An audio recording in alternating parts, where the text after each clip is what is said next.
Today, we're turning a simple flip cup into a full ocean landscape, complete with depth, black sand, and foamy waves.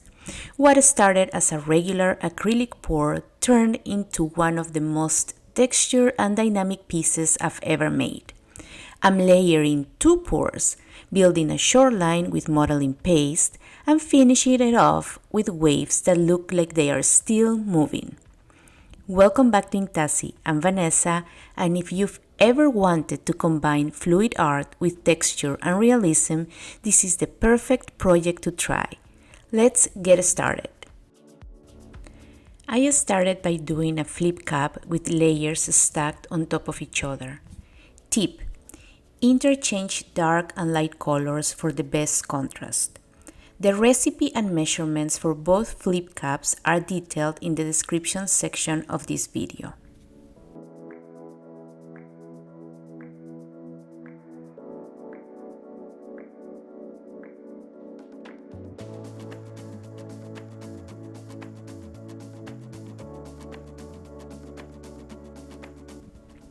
I'm speeding up this section so the video doesn't run too long. This is the wet result of that first flip.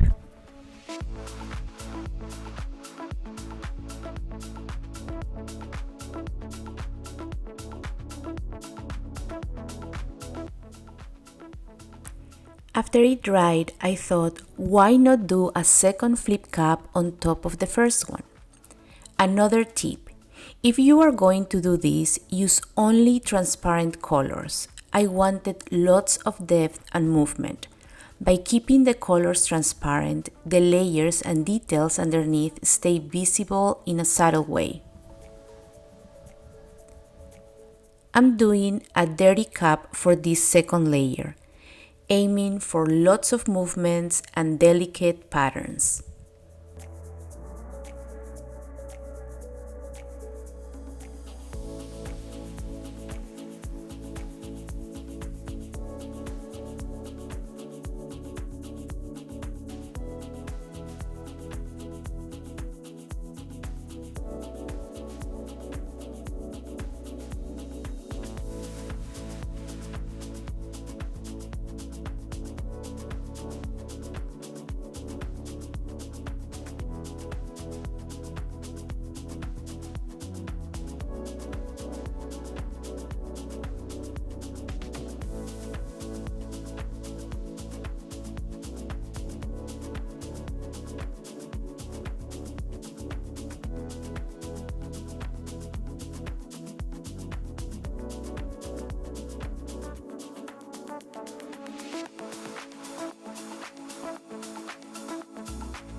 Here is the piece fully dry. You can see all the layers this painting has. They create such interesting patterns and flow. I'm very happy with how it turned out, but this is only halfway done. This next step is all about adding texture and creating the effect of sand. I need to decide where I want the paste to go, and once I do, I'm marking it with painter's tape to form an uneven shoreline. I don't want a straight edge, so tearing the tape helps create a natural rock shape.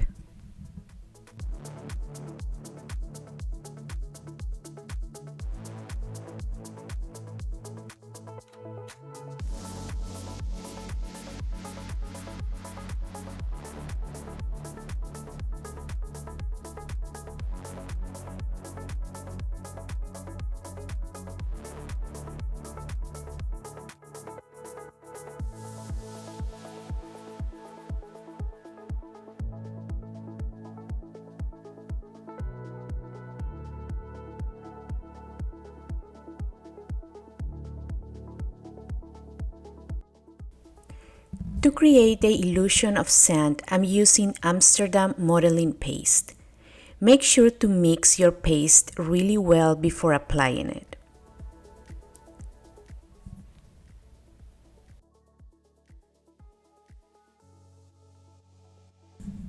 Spread it with a palette knife or stirrer.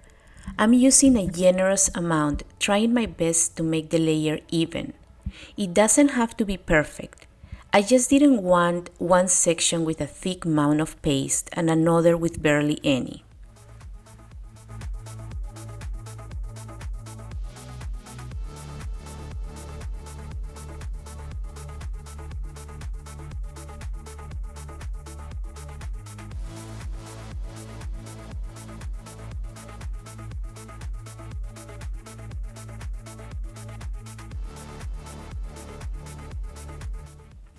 Sand is never completely flat unless you go very early in the morning, right after it has been plowed, and even then it's hard to get a perfectly smooth surface.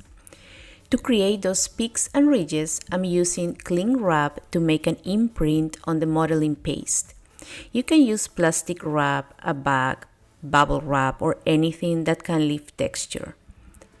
If there is an area you don't like, simply smooth it out and make another imprint.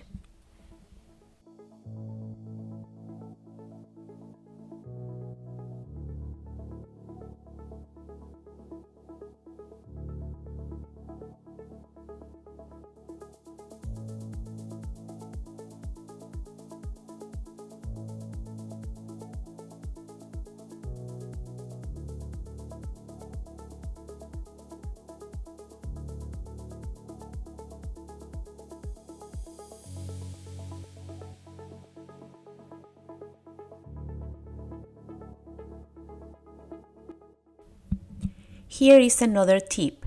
Do not wait for the modeling paste to dry before removing the tape. It will get stuck under the paste and be almost impossible to pull off. I'm using tweezers here to help remove the tape. I love how this project is coming along.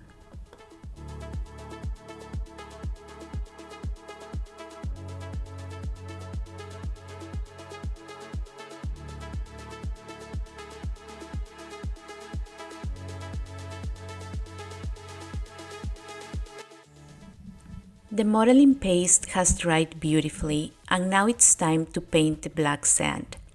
Another tip: do not mix paint into the modeling paste unless you want a pastel color.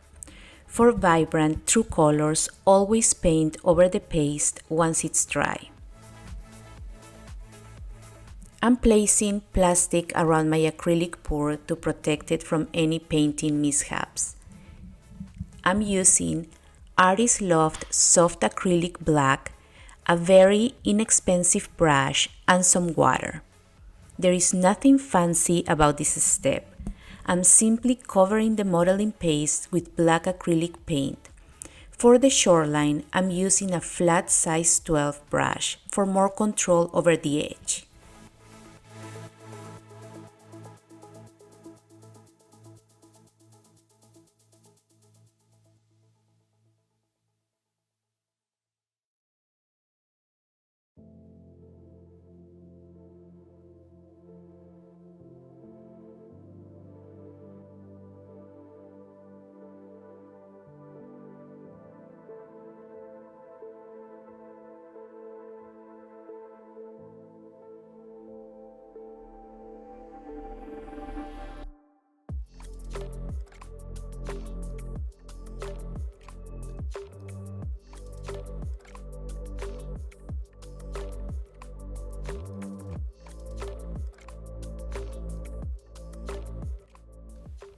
While the paint is still wet, I'm adding fine glitter because sand glimmers under the sand.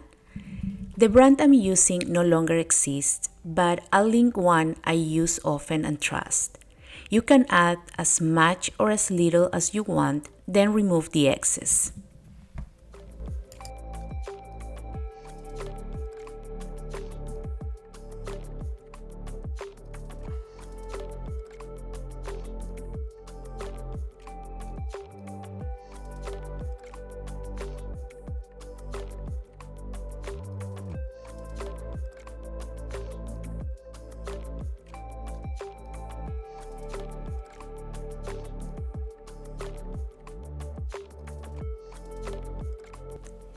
We are on the last step of this project, the waves. I'm using a product I normally don't like as a pouring medium because it dries with a plastic, very glossy feel. Surprisingly, for this piece, it works perfectly to create the illusion of sea foam. It's the Artist Loft pouring medium.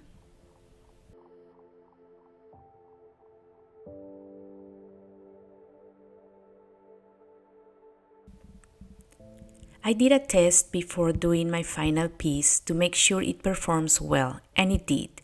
This technique for the waves comes from artist Victoria Wynn. I'll link her channel in the description box. Victoria uses her own product, Water Effects, which I highly recommend if you have access to it. I'll start by pouring some medium into a small cup. You can use heavy acrylic paint for this, but I prefer acrylic ink. This is Liquitex Titanium White. Give the bottle a good shake and add a couple of full droplets into the medium.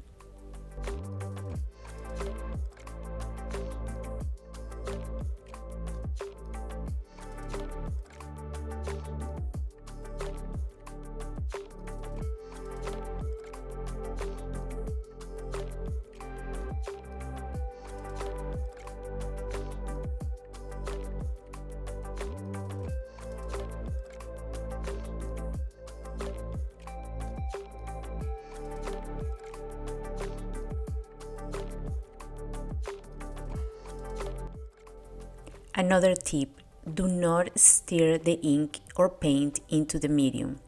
You want to twirl the cup a few times without overmixing.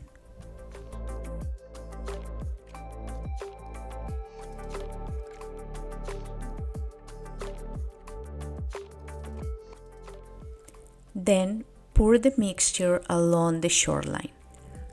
With a stirrer or palette knife, drag the pooling medium across. This creates swirls with the acrylic ink, mimicking waves. I'll be adding a second layer of waves as well.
This is looking really nice. The waves dried exactly as I pictured them.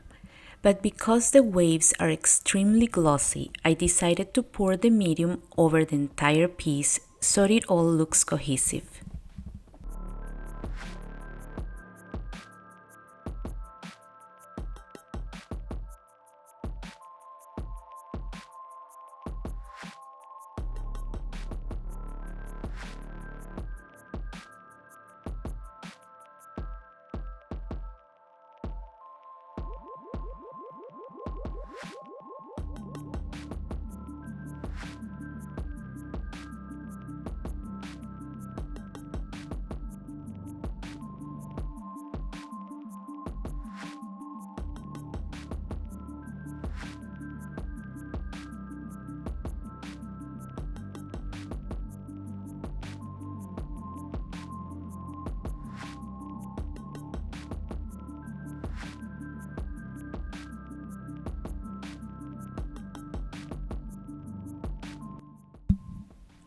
And here is the final piece, fully dry. Look at that shine. The surface is smooth and glossy. This pouring medium gives the artwork a wet look, which is perfect for the theme. The shore has all the foamy details I wanted. I'm very pleased with this piece. It was honestly very easy to make, and I encourage you to try it yourself. Thank you for creating this piece with me. I hope this video inspires you to make your own ocean landscape and customize it with any colors you love. Thanks for spending this time with me. If you enjoyed this project, don't forget to like and subscribe. I'll see you in the next one.